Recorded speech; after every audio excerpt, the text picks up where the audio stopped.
My name is Randy Wright. I'm the emergency manager for Lyon County, a small county in rural Western Kentucky, but we also manage a 25,000 acre lake that is adjacent to other counties. So being in a small county, we have a volunteer search and rescue team with limited funding. So that's why we purchased the AquaEye to actually be a very valuable tool in the toolbox. Our lake is the second largest man-made lake in the United States. It was built by dams in the 1950s, so we have two of them, which most of the counties surrounding us have lake borders also.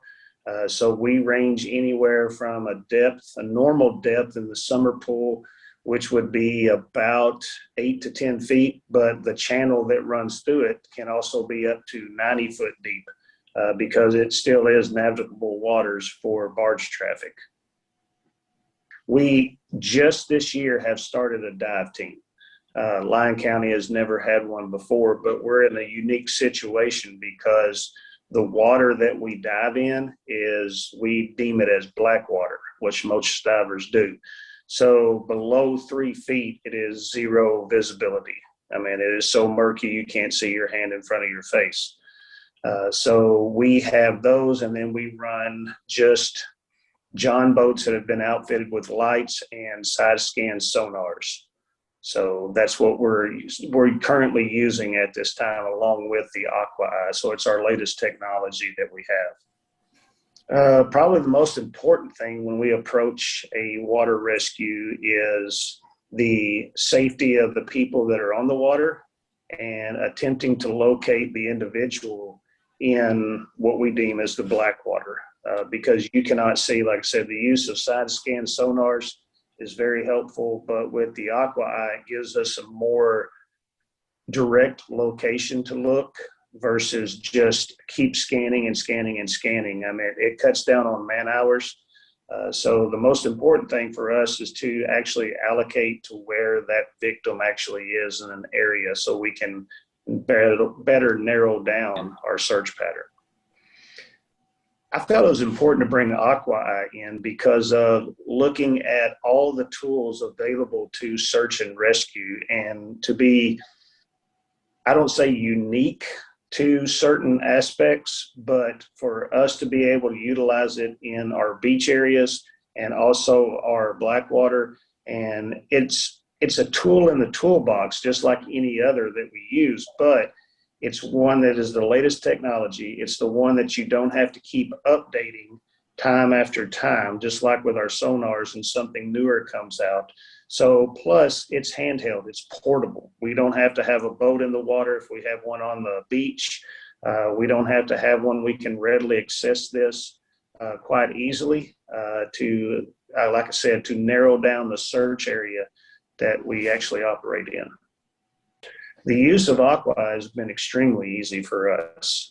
We've employed it off the side of boats. We've used it on docks and piers. We've used it at our beach area. This is all in training. So I'll just say that. We've actually put people out in the water for people to allocate and get used to the grids and the searching. But once we pull it out, everybody asks the same old question, that's it. And we say, yes, I mean, it is, because in a search and rescue environment, you're used to a large side scan sonar, or when you say sonar, I mean, you're thinking of a large apparatus. With this and the ease of it and the use of it, I mean, it's simple to teach someone. It's easy to use, easy to operate. And one of the biggest pluses about it is it floats. I mean, in case you was to drop it, I mean, it does float. I think the use of AquaEye will actually speed up our location of the body in a vast area, because like I said, if we have a known point, that is a lot better for any type of search. If you don't have a known point or just have a general area, the AquaEye will be able to narrow that down to where it reduces your man hours and concentrates you more in a search area versus just a large grid search. AquaEye will increase our team safety by not having more manpower out on the lake. in darkness or in adverse weather. So the reduction of people on the lake, or the reduction of manpower, also reduced the cost of the county. Plus, it aids in the resolution of the bad situation for the family to be able to adapt it quicker.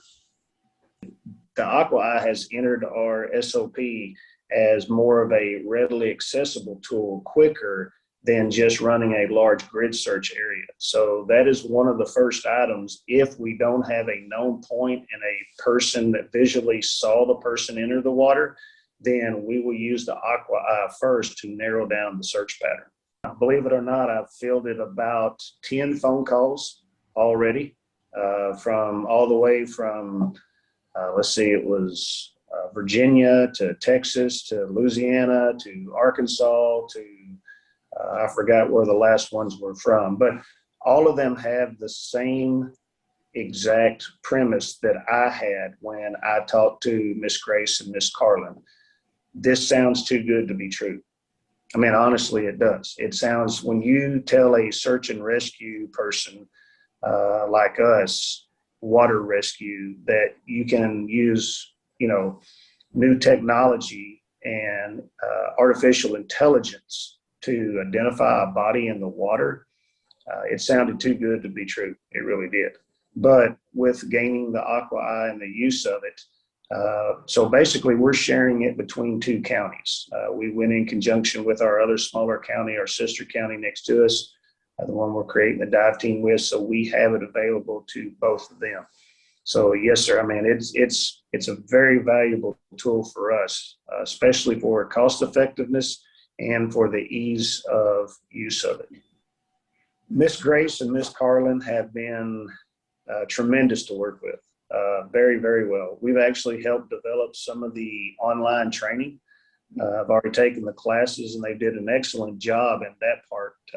Using videos or using a person showing you is a lot better than reading a textbook. So having the videos and everything being online to access or be able to show other people has been a valuable team. It's never have I been turned down by a phone call or an email. It's always been a quick response.